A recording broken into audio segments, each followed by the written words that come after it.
What's up, friends, and welcome into Betting Pros. This is the Week 10 Props Show.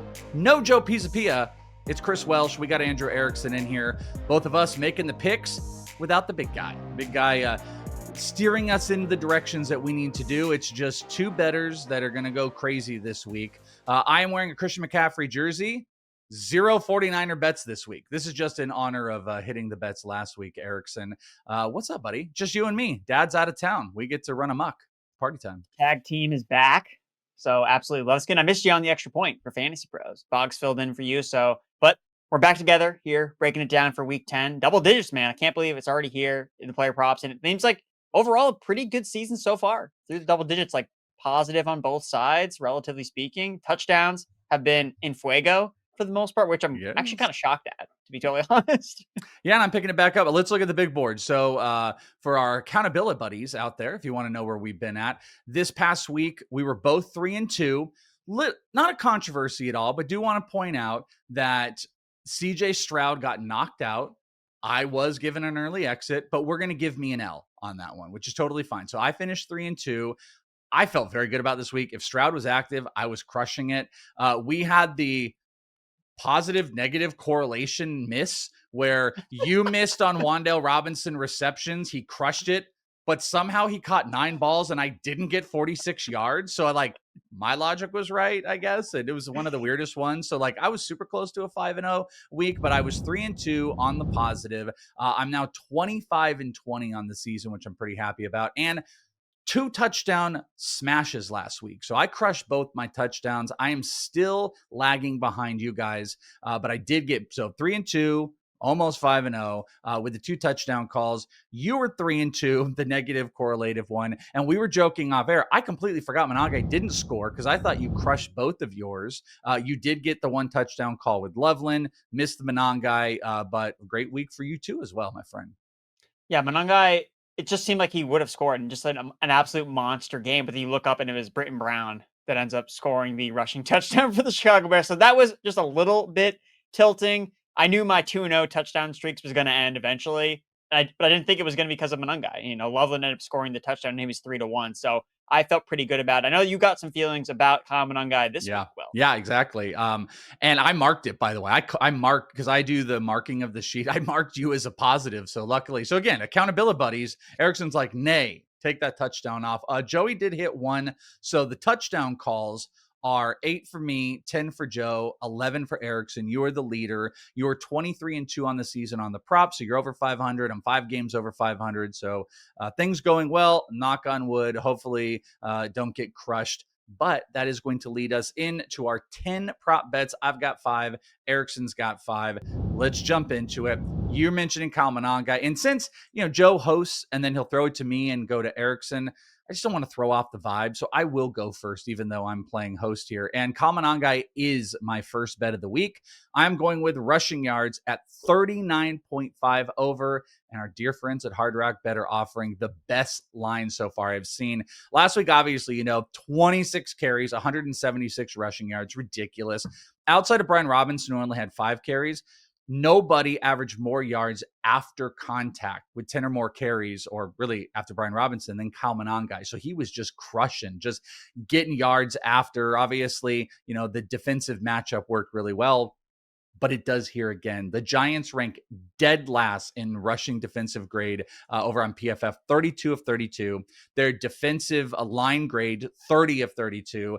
And they rank 32 of 32 in yards given up after contact. So, go back to the yards after contact he had last week. It's an even juicier matchup, almost 6 yards per carry.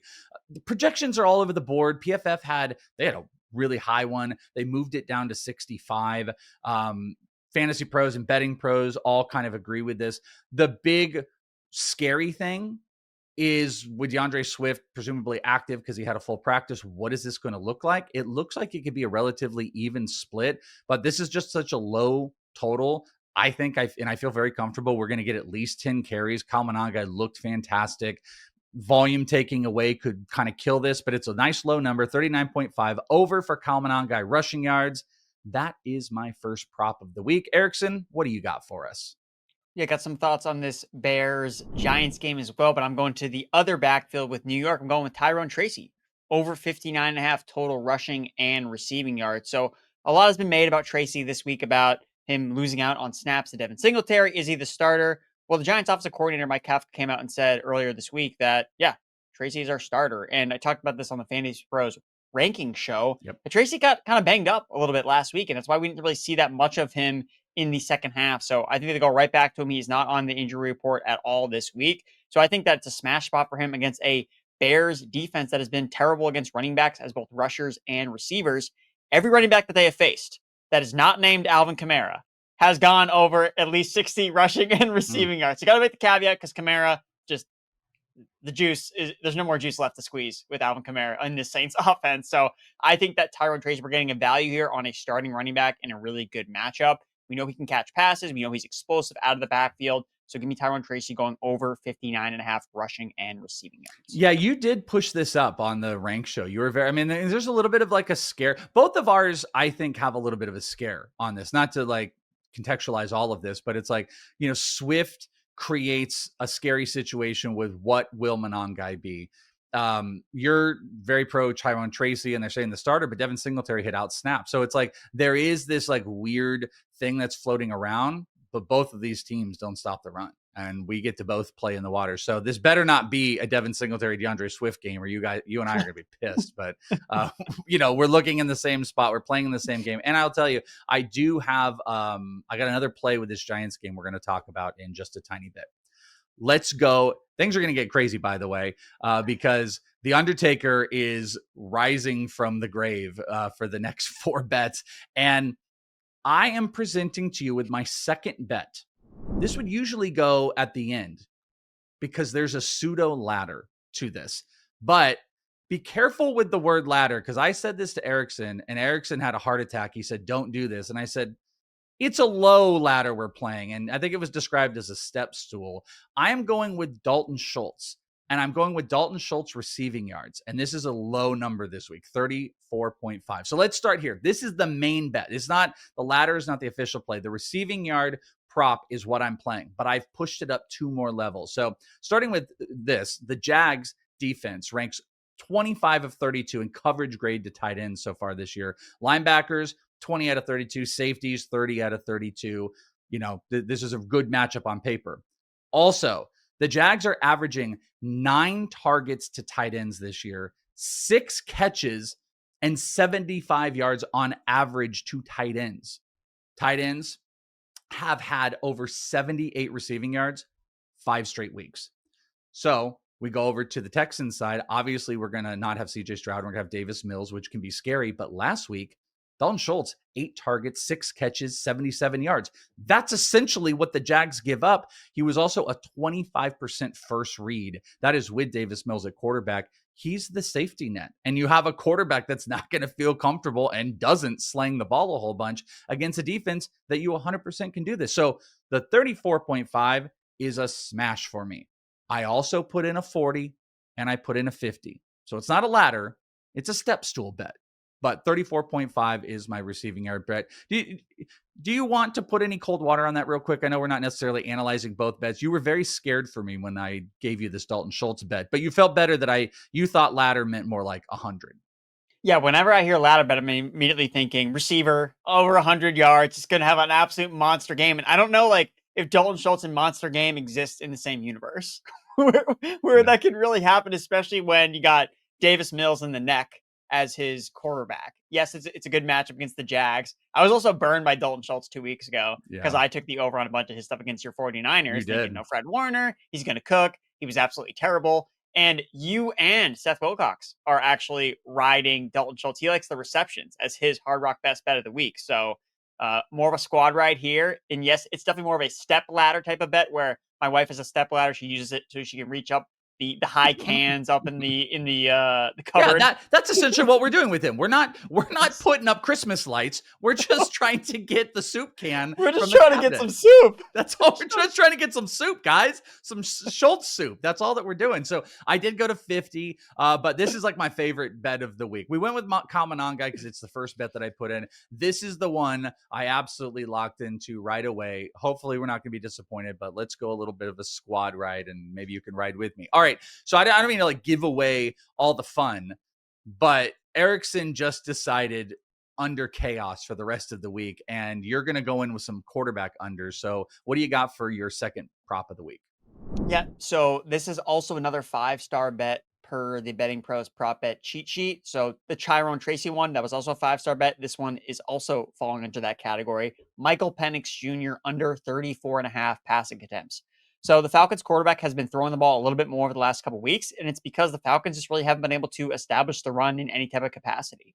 So this week, though, not on the road, playing in a neutral site, playing in Germany against the Indianapolis Colts, I think that this is a situation where the Falcons are going to get back to basics. Like, let's feed Bijan Robinson. Let's feed Tyler Algier. They've been talking about that. The coaches have been talking about that because their identity is they still want to run the football. For the first 6 weeks of the season, the Falcons were negative 2% in pass rate over expectation. Last week, it's been uptick with Michael Penix trailing game scripts, Kirk Cousins in trailing game scripts. They've been throwing the ball a little bit more. So unless the Falcons get just completely annihilated by the Colts, I don't think that it's going to be Penix dropping back to throw 40 times.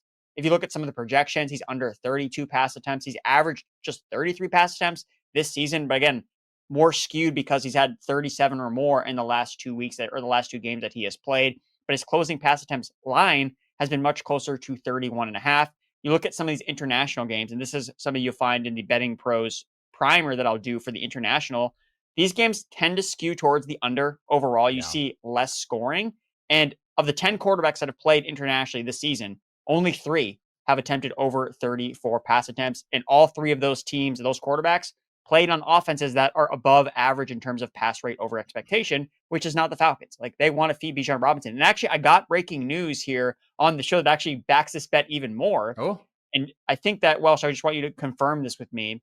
DeForest Buckner, the defensive tackle for the Indianapolis Colts, was placed on injured reserve with a neck injury. So he is he's a big defender inside for Indianapolis. And if he's not playing, then you're going to see the Falcons. This is an opportunity for them to establish the run. So I don't think that's going to get picked up by the books. So I think that this is a really great bet with Penix going under these pass attempts. And can you confirm that? I can. Yeah. As we're recording this 9 minutes ago, Schefter, we didn't see this because we started up. Literally, this happened as we started up the show. Schefter reports that Buckner placed on the IR, sidelining him for the next 4 weeks. So he will not be in this game. That's a great play. I like this play a lot too, because I thought about going back to the well on Darnell Mooney. If you remember last week, the under on Darnell Mooney receptions, it was a great Smashed. bet. Yeah, I'm be honest with you, I looked at Jerry Jeudy again. I'm like, maybe I just keep doing unders of Darnell Mooney and Jerry Jeudy. So I kind of like this in general. And this is a great spot too. Like, more Tyler Algier, more Bijan Robinson.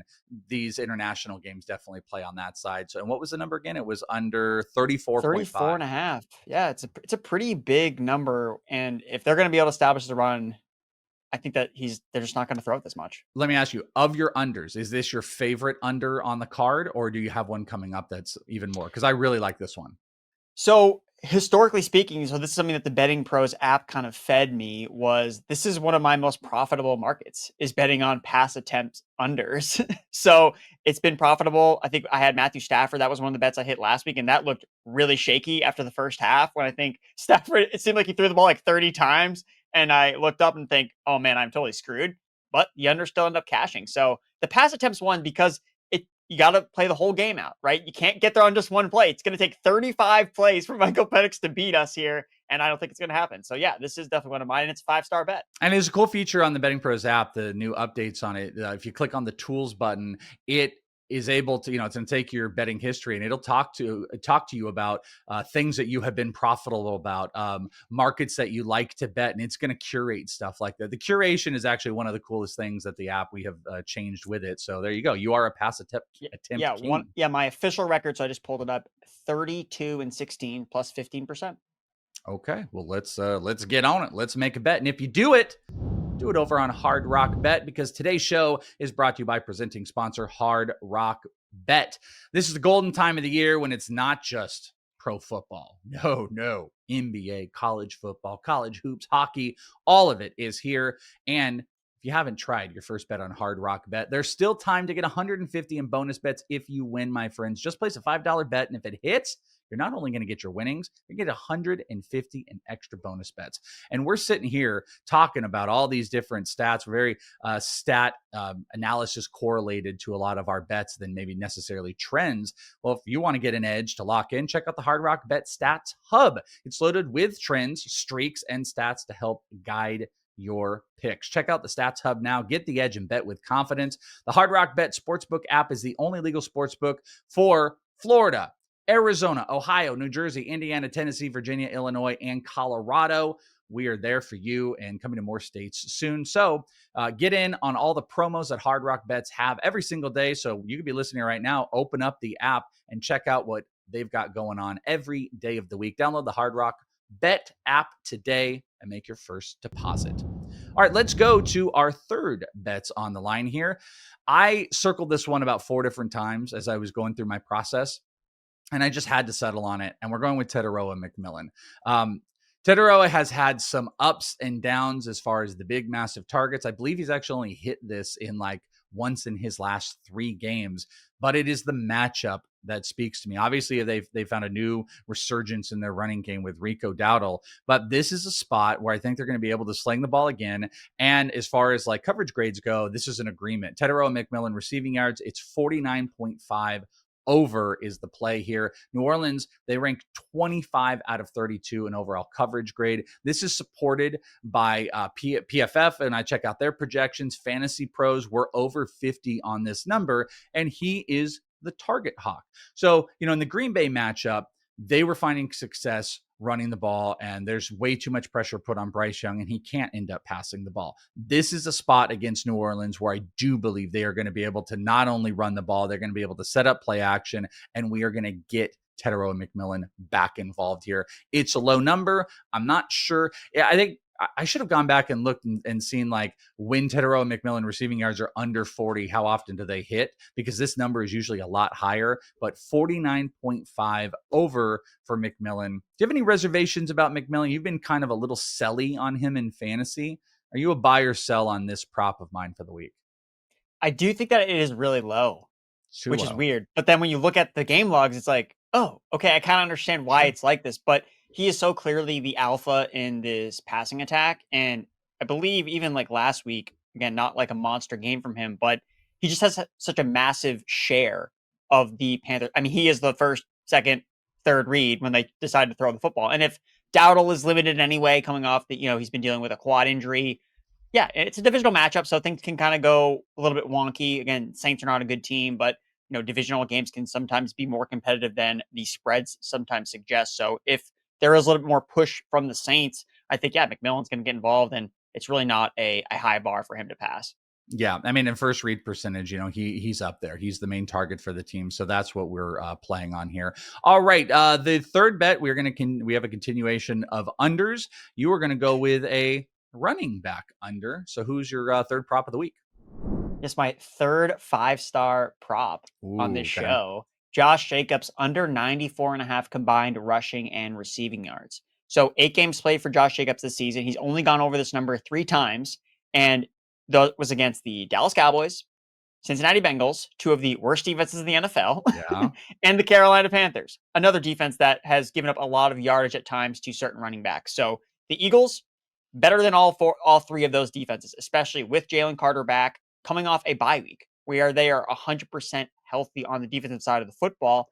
And we've seen Jacobs last couple weeks, last 3 games, he's played fewer than 60% of the Green Bay Packers offensive snaps. And that's because he's been nursing this calf injury. So they're not like totally limiting his workload. He still had over 20 touches last week. He obviously went over this number last week when they were playing the Panthers. But I think in a tougher matchup where he's still not seeing like a 90% snap share, splitting some work with Emmanuel Wilson, I just think this is a huge number, and I just don't think he's going to hit it. I think that maybe he gets close. Maybe this is a sweat into the fourth quarter on Monday Night Football, But ultimately, I think that Jacobs is going to fall short of 94.5 rushing and receiving yards, which is just a really big number against a healthy defense. Was there any reason outside of like the obvious that I don't think I've seen you do this before, but you picked 2 rushing and receiving yard totals? Are you trying to just jump on the extra juice of the receiving to up that number? Because I'm guessing Tracy's number rushing, if I remember correctly, was in the like high 40s, and I'm guessing Jacobs is like in the 70s. So was it just to get the extra little juice, or is there something special adding in the receiving side? Well, I think that the prop bet cheat sheet liked the total with rushing and receiving yards. Like the stars were higher for those particular bets. And with the Tracy bet, it's because I do want to invite his upside as a receiver out of the backfield because I know that he can catch a screen pass and rip it off for a 50-yard gain. Whereas Jacobs, I'm not so concerned that he was going to necessarily do that for me. He's been more of a grinder running back this year, forcing broken tackles. So I'm not as concerned about, oh, well, it's going to be Jacobs' receiving usage that just totally nukes this bet. I just think this gives me a better, higher number to bet the under on for Jacobs, where, again, his rushing yards is still, it's like 75, 80 rushing yards. It's still a pretty high number. But I don't think that he's such an amazing receiver and how he's using the Packers offense that that's going to be the reason why this bet ultimately doesn't fire. And perfect plug to remind you guys about the prop bet cheat sheet. The NFL prop cheat sheet shows you the best value plays every day, whether you want to check EV or 5-star ratings. At the top, also, the massive success that the cheat sheet has had on 5-star bets this year has been great. You can get daily prop bet value rankings based on projections. You can find the best props for all passing, rushing, receiving, any of those stat categories. Use it now, bettingpros.com/props. Plural, or on the Betting Pros app. Go and check that out today. I actually have a 5-star bet as my final bet. Usually my final bets are a little squirrely. Here's just a little plug. It is a 5-star bet that I'm very much into. And obviously Erickson has locked into a few. Now, maybe my my wild bet of the week is actually going to be the 4th one. I saved my under for the final. Number 4, we're going to go back to the Giants game. I am going to take Jaxson Dart passing touchdowns 1.5 over, and that is almost 1.5. It is plus 139 is the number that I ended up getting at. He has thrown for 2 or more touchdowns in 2 of his last 3 games. Bears defense has given up 2 or more passing touchdowns in 4 of their last 5 games. Bears defensively ranking 28 out of 32 on defensive PFF grade. Passing, their pass rush is 28 out of 32 ranked. Coverage grades on running back and tight end, 27 and 25 out of 32. It's just not a good defense. Jaxson Dart's rushing upside is probably my biggest worry. I know you are like super pro Tyrone Tracy this week, but Theo Johnson is in a really great spot. Their tight end grades stink. He's a touchdown guy. Wan'Dale Robinson is getting a whole bunch. They can take the top off with Slayton. Dart has done this in 2 of the last 3. The Bears are giving this up a bunch. There's a sector that actually likes some scoring, a lot of scoring in this game because of how bad defensively this is. I think this is probably one of the best upside touchdown plays in a week where it's like, you're like, hey, what is Goff at? Oh, 2.5. Hey, what's Stafford at? Oh, 2.5. All the guys that you want to bet are 2.5 or heavy juice. This is one where it is a fantastic matchup on a quarterback that's been doing this. 1.5 at plus 139. Can you co-sign it all with me? I think this is going to be a fun game to watch between the Bears and Giants. So, yeah, I mean, Dart, if he's going to be a top 5 fantasy quarterback like he is in the Fantasy Pros ECR rankings, then he's going to be throwing touchdowns. It's just going to be sad if he ends up having like 2 rushing touchdowns, and that's the reason why that this one doesn't hit. But that will be one that we talk about as a spiritual success. Hey, they drove down the field. And you know that he's probably going to get one of these really early because the Giants have been scoring on their opening drive basically every single week. So it might be a sweat in the 4th quarter where, man, we just need one more passing touchdown from Jaxson Dart because you know he's going to get at least one, and it's probably going to be pretty early. I would say, too, with this game, this number in particular, it might actually get better odds because I have seen some concerns about the weather in this particular game. It is in Chicago. It is November, so there was always going to be some risk of some type of wintry mix. That being said, Jaxson Dart, where he plays high school ball, Utah, baby. So he's like, reporters asked him, like, oh, like, how are you going to do in the weather? And he's like, this ain't my first rodeo. Like, I'm born for this. I'm born for this, baby. So funny you say that because your next bet I saw as I believe it was a 5-star rating. On the other side, if I'm remembering this correctly, I went to take a look at this, but this game is going to have some effect on weather for your player. And it actually made me move away from what was said on the sheet. So I think you're doing the opposite here. So you've got another under for your 4th bet this week. Yeah, so anyone that's tuned into the prop show this week or even or this year or even last year, this is one that I bet a lot, and it's DeVonta Smith going under 4.5 receptions. And it's usually not always at this number because it gets boosted up when Eagles players miss time. Dallas Goedert misses games, you see DeVonta Smith smash. The last time we saw the Eagles play, A.J. Brown was injured, DeVonta Smith smashed. But the trend when those guys are both healthy in the lineup, the last 13 games that Smith has played alongside a healthy Dallas Goedert and A.J. Brown, he's gone over this number 4 times. That's it. So the trends are always suggesting that, yes, Smith is a really talented receiver, but when those other guys are healthy in the lineup, he just doesn't fire on this particular number. He doesn't hit the over. Now, this year, it's been more of a 50-50 bet, but still the long track record, the sample size suggests, hey, Smith usually doesn't catch 5 balls when those other guys are healthy, and just too many playmakers, especially on an offense that out of their bye week. What did we see last year from the Eagles? Right after their bye week, they just were like, we're going to feed Saquon Barkley over and over and over again. So they're a little bit more dependent on the run, especially against the Packers. Packers defense got shredded by Rico Dowdle last week. I think that Smith, he could have a big game. He could still have like 80 receiving yards, but I think he's going to finish under 5 catches. And into that sample size of those 4 games where Smith has actually gone over, only 1 time has he done it on the road. So I'm taking the under. Yeah, and I think I saw this is going to be like a cold game, and things, they can change up to the minute with the weather stuff, but I think there's some potential snow stuff that might be floating out there. So, it could be a game that's on the ground. I moved away from this one. I was originally looking at him over on the receptions, and I came off of it. All right, final prop bets here. This is my under. I've been playing 1 under a week. You are the Undertaker. I just dabble.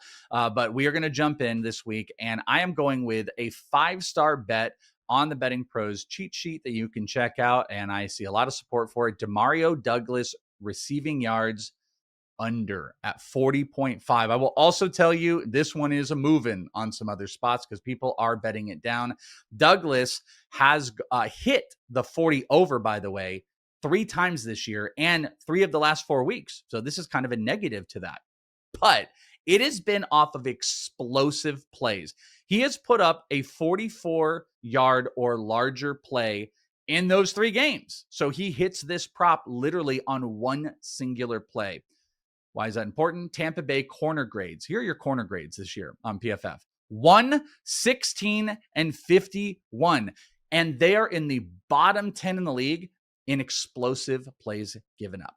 So PFF Projections has this just under 40. Betting Pros, I mentioned, is a 5-star rating, actually has a 21-yard differential between the projection and the total. So the 5-star loves this. He has been massively big play, and I understand Booty being out puts this kind of in question. Last week was the first real target share that he had, but he only does this off of the big explosive plays. So I'm going to play the under 40.5 for my final prop of the week. You're welcome to comment on it, or we can just get to your final, which is also another under. 4 unders this week. Also in the same game, the Buccaneers and Patriots game, I will say I love the Douglas call here. I mean, you've been lights out. Very selective with your unders, and maybe Very that's what I should be doing more instead of just blasting unders. Maybe take 1 or 2 that you really like on these fringe wide receiver plays that just continue to smash, like Judy, Mooney, like those bets. Just you watch those games, like there was no shot these guys are even going to come close. I've absolutely smashed the last couple. Judy didn't have a yard, and Darnell Mooney I think caught 1 pass. But it's like, is it the over? Is it the Welsh? And the Undertaker, we're just on opposites. I probably need to be a little bit more selective on my overs sometimes, though we've been pretty good. Yeah, it's just we're just inversed on it. And you are seemingly always betting on receivers playing in Patriots games. And so like that's it, because I'm watching these games. I'm like, Welsh did it again, man. Like this guy never had a shot of going anywhere near his. And I would say with the Douglas thing, because I'm definitely going to be tailing this one too. His role didn't change last week. He was still significantly behind guys like Mac Hollins in terms of snaps and routes run. He ran less routes than Kyle Williams did and played less snaps than the rookie Kyle Williams because Booty is the perimeter wide receiver. Like Douglas's role didn't change with Booty out of the lineup. So yeah, I think that this number is way inflated because of a usage bump. Maybe there's a target or two more for Douglas, but I don't think he's going to be on the field more necessarily unless they change his role. Yeah, and I think last week it was a 58-yard play, so you could technically argue that he would have hit this last week without the big play, but the other 2 games where he did it, he literally would not have without the big play. So it's the big play stuff that's been getting him. So I like that one. All right, you said you're going to play also an under in this game. Yeah, I'm going Rachaad White under 44.5 rushing yards. The Patriots' run defense is arguably the best in the NFL. No running back has rushed for 50 yards against the Patriots' defense this year. And I don't think the Tampa Bay Buccaneers are going to change that, especially with Rachaad White and Sean Tucker as the 2 lead backs. And I think that it's worth noting that White, yes, he's mostly been a bell cow with Bucky Irving out. And I believe that we just got news that Bucky Irving's definitely not going to play in this game. That doesn't change the bet. The bet was made presuming that Bucky was going to miss. But White has only gone over this number 1 time, and he did it against the 49ers when he had 17 carries. He's only had that type of number 1 time as the starter in the Buccaneers offense over the last 4 weeks. And the last time we saw the Bucs play, he was splitting carries more with Sean Tucker, the other running back or the number 3 running back on the Buccaneers. So I don't think he's necessarily going to see enough carries to even get to this number against one of the best run defenses in the NFL. So this is an easy under for me, under 44.5 rushing yards for Rachaad White. I like this one. I'm interested in like the receiving side for Rachaad White in this too, if they're playing from a little bit behind on that. All right, there you go. Those are the 10 prop bets. Touchdown time. Check out the touchdown report at Betting Pros, bettingpros.com/touchdown. Get an edge on the touchdown bets. Our touchdown score report compares anytime touchdown stats to prop bet odds and projections to help identify the best anytime bets. Head to bettingpros.com/touchdown for the latest touchdown prop analysis today. Joe Pisapia is not here, but he did give us his touchdown picks. He wants to keep his momentum because he is he was the touchdown king, and you've taken over the seat for that. He has 10. You are the touchdown king with 11. I have been very, very drastically trailing behind, but I'm catching up a little bit. I'm at 8 now, so we're all right in there, but you guys are in the double digits. So, hat tip to you guys for averaging a touchdown call per week. Joe, I'm going to give you his touchdown calls. I'll give you mine. And not only does Erickson have some great ones, Erickson's going to give you a more than 7-1 touchdown call. And I love it. I love it. Joe Pisapia is going a little bit easy this week. He's going with a just plus 100 Jaxson, Smith-Njigba call and Justin Jefferson at plus 120. There's no analysis, but I'm just letting you guys know it. Mine, I've very much lined into tight ends this year. I've got 2 tight end touchdown calls, and they're both over 2-1. Give me Dalton Kincaid at plus 225. 3 touchdowns last week from Miami to tight ends, 6 on the year, 36% touchdown percentage, team touchdown percentage Dalton Kincaid has had, and it's a smash play against Miami this week. And then I'm going with Dalton Schultz. So confusing myself almost with the Kincaid and the Schultz.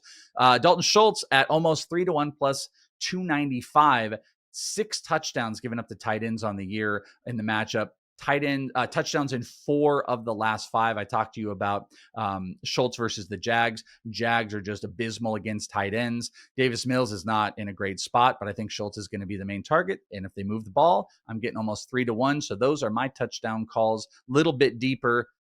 But Erickson, what do you got this week, Touchdown King? Tyrone Tracy plus 165. I think that we see points in this Bears-Giants game. One of my best bets for the week. One of the best bets of the week for me was the Bears team total going over.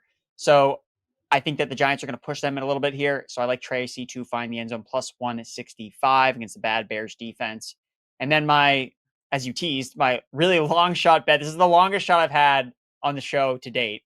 I'm feeling it a little bit right now because since we've been doing this, really, or on this year particularly. This year for sure. This year. I've probably had some grosser ones, especially some of the first touchdown ones that I have cooled off a little bit on. Not betting them nearly as much this year, but DeVaughn Vele anytime touchdown plus 75. For those not familiar, Vele is a wide receiver on the New Orleans Saints. So Erickson, what are you doing? Why are you betting on the Saints to score touchdowns? Well, the Saints did score at least 1 touchdown last week. It was Juwan Johnson against the Rams. So I think maybe they can sneak one in against the Carolina Panthers here playing on the road. And Vele, he's a big-bodied wide receiver that they're already talking about. They love him as a red zone weapon. When I've watched Saints games this year, they've said it in the broadcast, they really like Vele in the red zone. Said it in the press conferences this week. We really like Vele in the red zone.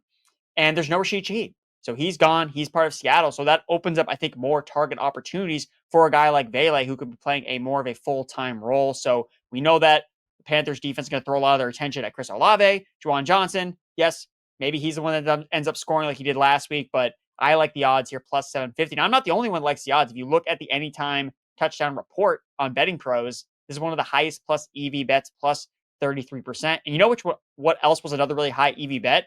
Was Troy Franklin. And he scored on Thursday Night Football. So use the tools, guys. Use the reports. They help you. Good sell. That's a great sell. Go and check it out, my friends. Betting Pros on the cheat sheet. You can check that out. Touchdown reports. We got it all there. Go download the app today. Get all your bets tracked. You can follow some of our best bets. That is going to do it for all the touchdowns and props. No Joe Pisapia, but he'll be back next week. For Andrew Erickson, I'm Chris Welsh. Good luck this week. Good betting. And we'll talk to you next time right here on Betting Pros. Well, if we sweep the board, then Joe's never coming back. Never coming back. Bye.